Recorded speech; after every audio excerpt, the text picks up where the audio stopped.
الحمد لله وكفى والصلاة والسلام على نبينا المصطفى. Nous avons abordé le prêche dernier, le fait que l'islam est venu non pas renforcer le fanatisme tribal chez les Arabes, au contraire, il est venu pour les extraire de ce communautarisme qui renferme l'individu dans sa communauté ethnique et tribale pour lui ouvrir des perspectives universelles. Et donc l'islam est venu pour changer la mentalité des Arabes en soulignant que leur Dieu, désormais, ce n'est pas un Dieu d'une tribu. Parce qu'à cette époque-là, chaque tribu a son propre Dieu. Il y a même une confiscation de la divinité. Chaque tribu veut ramener la divinité à sa propre identité. Ce qu'on appelle la confiscation identitaire du divin. Ce qui arrive à des musulmans aujourd'hui. Ils veulent l'islam pour eux, contre les autres. Comme si Dieu était un bouclier identitariste de protection. Au lieu de concevoir l'appartenance à la communauté spirituelle comme une ouverture sur la communauté nationale, on la conçoit comme une clôture identitaire qui renferme l'individu dans un tribalisme aveugle. Donc l'islam est venu pour ouvrir une perspective sur la miséricorde universelle d'Allah subhanahu wa ta'ala et parallèlement à une miséricorde de toute la communauté spirituelle, quelle que soit la tribu, quelle que soit l'ethnie, quelle que soit la nationalité d'origine. Parce que nous voyons, même en France, dans une communauté religieuse minoritaire, à l'intérieur de cette communauté religieuse minoritaire, il y a du racisme intracommunautaire. Les Marocains, les Algériens, les Subsahariens. On a importé une forme de nationalisme, une forme d'ethnicisme à l'intérieur même d'une communauté. Et puis il y a d'autres qui considèrent que l'appartenance à l'islam doit se faire aux dépens de l'appartenance à la nationalité, à la nationalité ou bien à la perspective nationale française, par exemple, puisque nous sommes des citoyens, nous sommes des musulmans, mais nous sommes également des citoyens français. Pour ceux qui sont français, ou bien des résidents, ils obéissent à la même logique puisqu'ils sont dans cette société-là.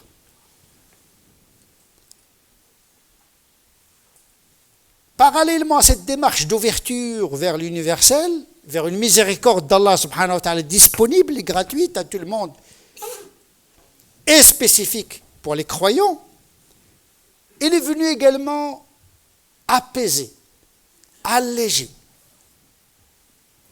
le joug et les chaînes normatives qui pesaient sur les communautés religieuses avant nous.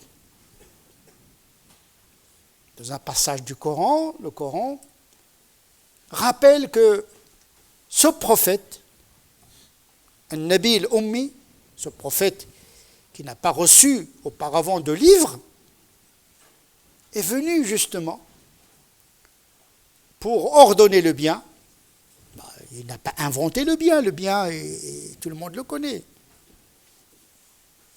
C'est-à-dire la normalité. L'islam est venu pour réconcilier le croyant avec la fitra, la normalité. Il est venu pour confirmer ce qui est normal.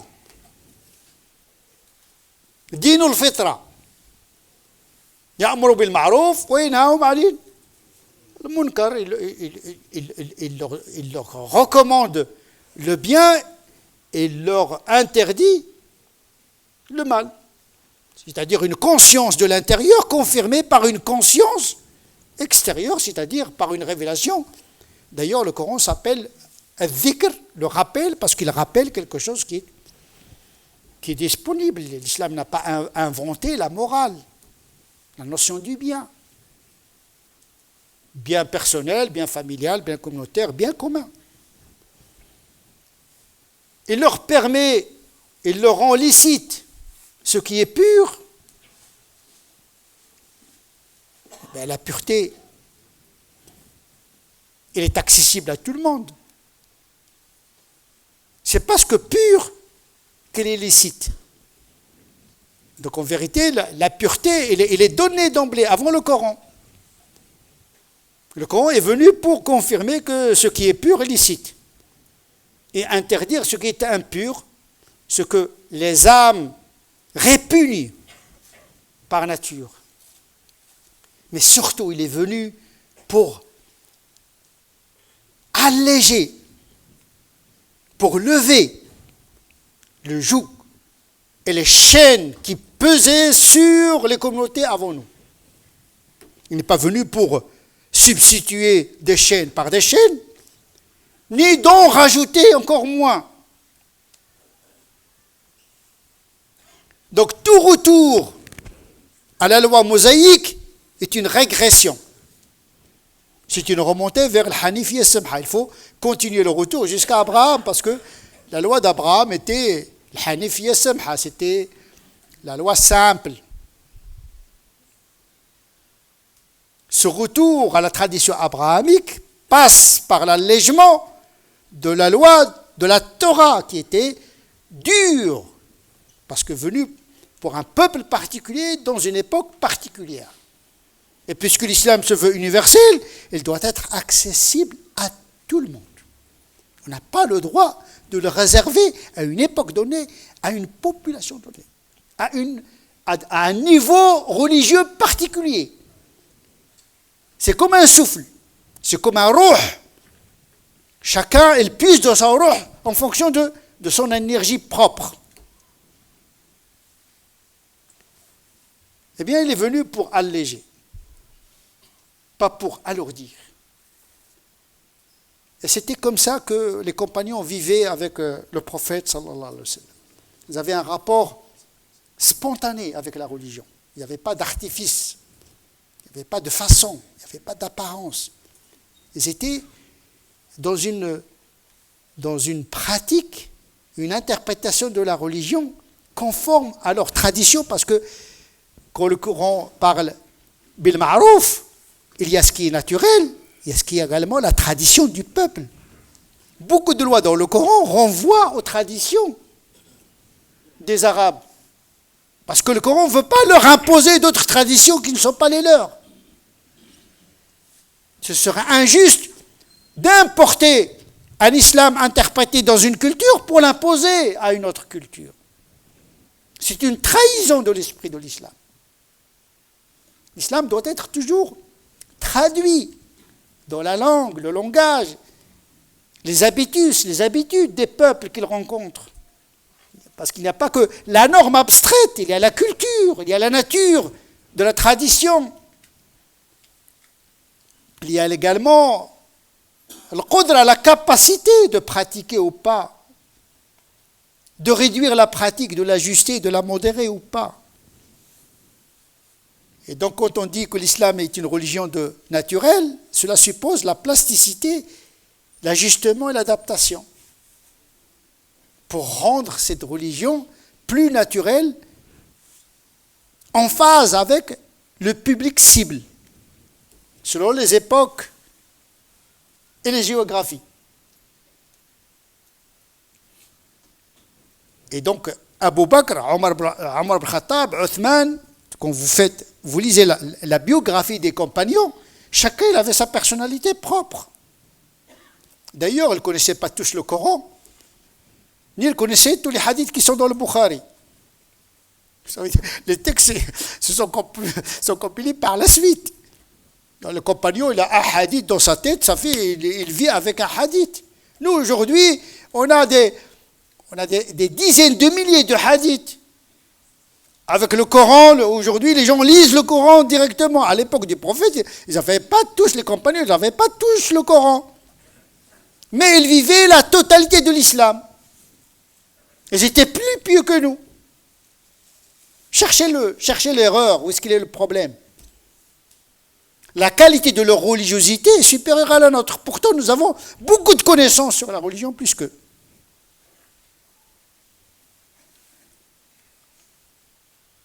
Il y a des compagnons qui n'ont jamais entendu un hadith du prophète, un seul hadith, deux hadiths.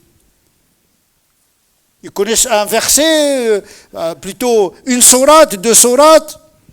Ils n'ont pas lu tafsir, ils n'ont pas lu...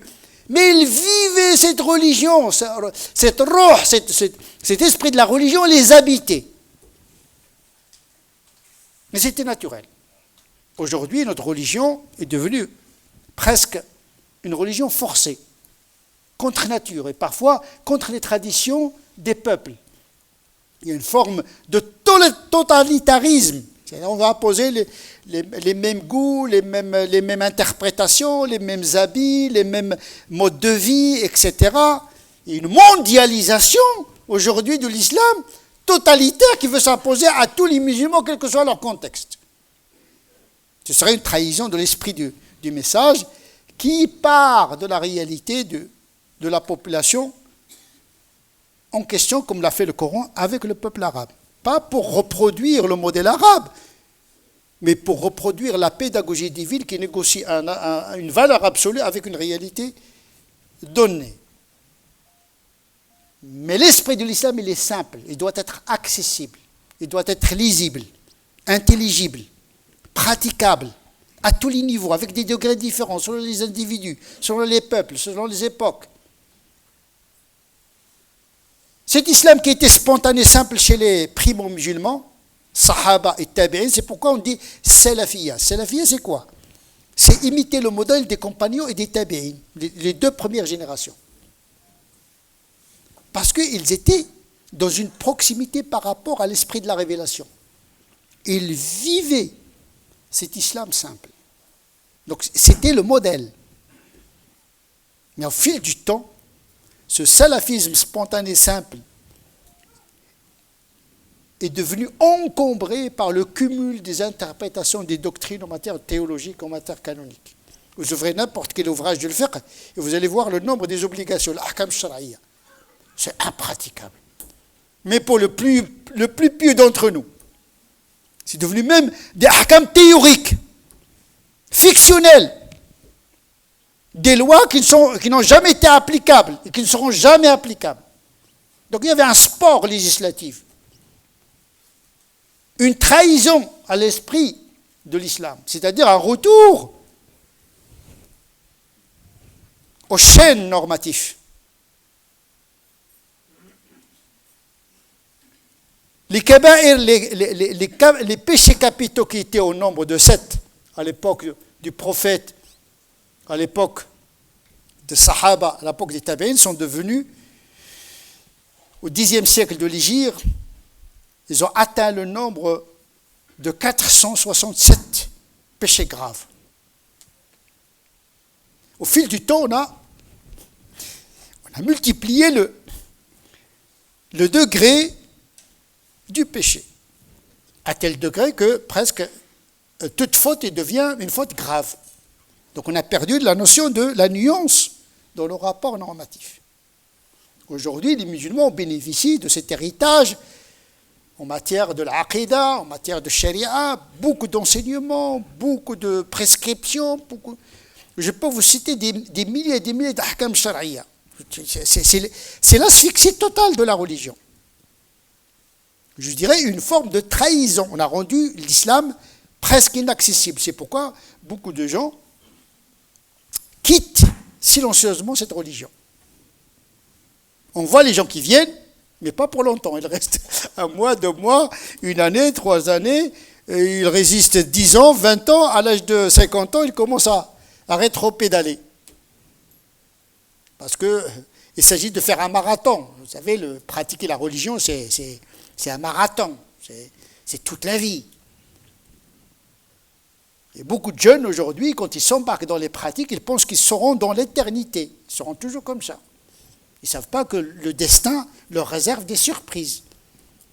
C'est comme quelqu'un qui veut traverser un désert, il a intérêt à ne pas s'alourdir de bagages. Il faut être léger. Il doit faire le tri dans les pratiques.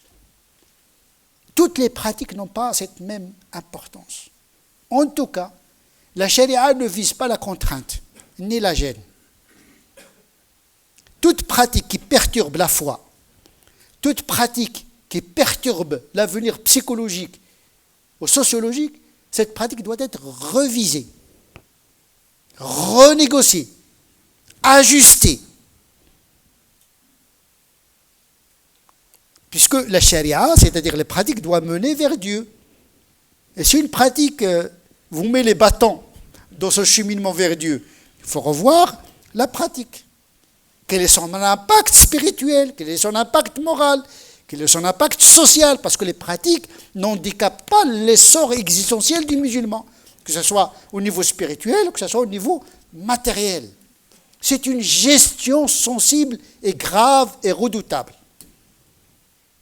C'est pour cette raison, un certain nombre de savants disent, notamment Sofiane Thaouri, il dit Al-Alim, le vrai savant. Parce que beaucoup de savants aujourd'hui, beaucoup d'imams, beaucoup de prédicateurs, vous ouvrez l'Internet et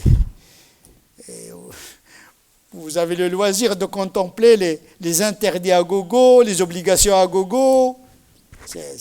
C'est devenu vraiment un sport d'obligation.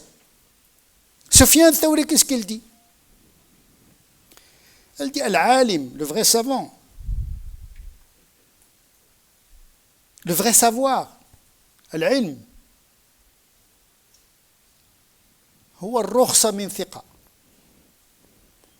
Le savoir, c'est une dérogation de la part donnée de quelqu'un qui est digne de confiance en matière de religion. C'est-à-dire, rukhsa, c'est celui qui rend facile la pratique. Oui, la salat est obligatoire. Aucun savant va vous dire que la salat n'est pas obligatoire, la prière. Mais il va te trouver des aménagements qui pourront te rendre cette prescription accessible. Te donne des mécanismes de facilitation des pratiques, en conservant le principe.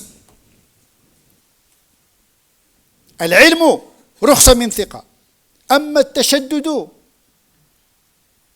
فَكُلُّ أَحَدٍ يُحْسِنُ. La fermeté dans la loi, tout le monde est capable de la prononcer. Parce que souvent les gens, quand vous êtes devant deux pratiques, disent le mieux c'est de ne pas la faire. Le mieux, quand il y a shubha, tu sais, cet argent-là, cet argent que tu as acquis, il y a une part de halal et une part de haram. Ah, le mieux, mon frère, le mieux, c'est d'abandonner cet argent. Ce principe de précaution est mortel. Il est contre l'esprit de la charia, qui consiste à ne pas chercher la petite bête. Le dosage, c'est-à-dire la chimie normative. Il y a des gens qui font de la chimie. Moi, ça m'est arrivé de passer dans un rayon dans le supermarché, et je vois la dame, apparemment elle est musulmane, et il voyait les E214, les conservateurs, là, les produits chimiques, est-ce que ça vient de hallouf, ça vient du porc, ça vient etc. Vous rencontrez toute l'attention du musulman, il est chimiquement concentré sur un halal qui est à l'encontre de l'esprit de la charia. Tout est devenu najis, tout est devenu souillure, tout est devenu impur. On dirait qu'on vit dans un monde impur. Et on passe tout le temps à chercher ce qui est pur. Ce n'était pas le cas pour les compagnons. Lorsque le prophète sallallahu alayhi wa sallam, un jour, il est passé au-dessus d'un conduit d'eau, il y a quelque chose qui est tombé sur Omar ibn Khattab. De l'eau qui est tombée sur Omar ibn Khattab. Et Omar ibn Khattab, il a dit à l'homme, cette eau-là, est-ce que c'est najis, est-ce que c'est pur ou n'est pas pur, pour qu'il change ses habits. Et le prophète de dire à l'homme, ne lui réponds pas, c'est quelqu'un qui cherche la petite bête, ne lui réponds pas. Ne cherchez pas. Tant que ce n'est pas hallouf, tant que ce n'est pas le porc clair, tant que ce n'est pas l'alcool clair, ne cherchez pas à l'échelle moléculaire et chimique le halal, parce que votre attention va partir à un niveau microscopique et vous allez oublier ce qui est essentiel. C'est-à-dire des gens qui sont des dealers, qui vendent de la drogue, et avec de l'argent, je vais manger le halal, mais avec du haram. Donc voilà, il y a un déséquilibre, c'est-à-dire que se donner bonne conscience. Je fais quelques pratiques comme ça et je peux me permettre de faire tout ce que je veux. Comme si l'islamité passe uniquement par le type digestif. Ou bien par la sexualité. Je vais me marier halal. Aujourd'hui, il y a la femme halal et il y a la femme à consommation. Les jeunes, c'est comme ça. Ils disent, ça c'est ma halal. Ça c'est la femme, je vais la garder pour le zouaj halal. Les autres... Là, on n'est plus dans la religion. On est dans quelque chose qui nous dépasse complètement. La religiosité chez les gens aujourd'hui ne repose sur aucun fondement.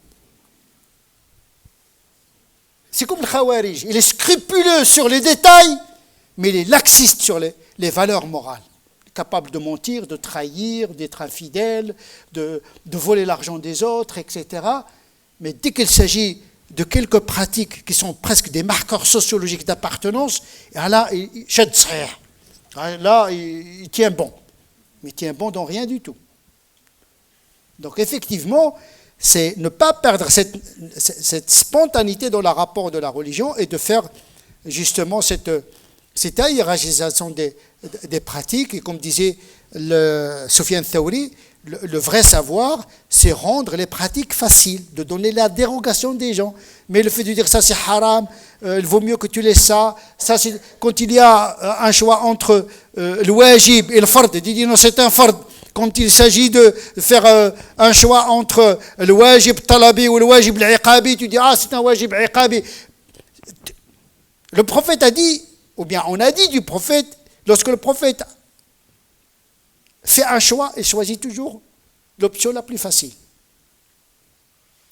La même chose pour l'ahkam. Quand il y a deux lois, choisis pour toi c'est la plus convenable d'abord, parce qu'elle peut être la plus ferme, la plus convenable, sinon la plus facile. Attention, je n'appelle pas les gens au laxisme. Et attention, il faut être ferme sur ce qui est les 5 prières, le jeûne du mois de Ramadan, la piété filiale, faire le bien. Ça, il n'y a pas de dérogation possible. Mais quand il s'agit d'un ensemble de lois qui relèvent de l'furu', là, il faut donner une latitude, une marge de manœuvre aux musulmans pour qu'ils puissent traverser ce désert existentiel plein de tentations, plein d'obstacles. Il ne faut pas en rajouter. Déjà, le musulman, il a du mal, comme tout citoyen, à vivre normalement. Si on commence à l'encombrer avec la religion, ça s'appelle vraiment le sabotage. Ça, c'est saboter la vie des gens.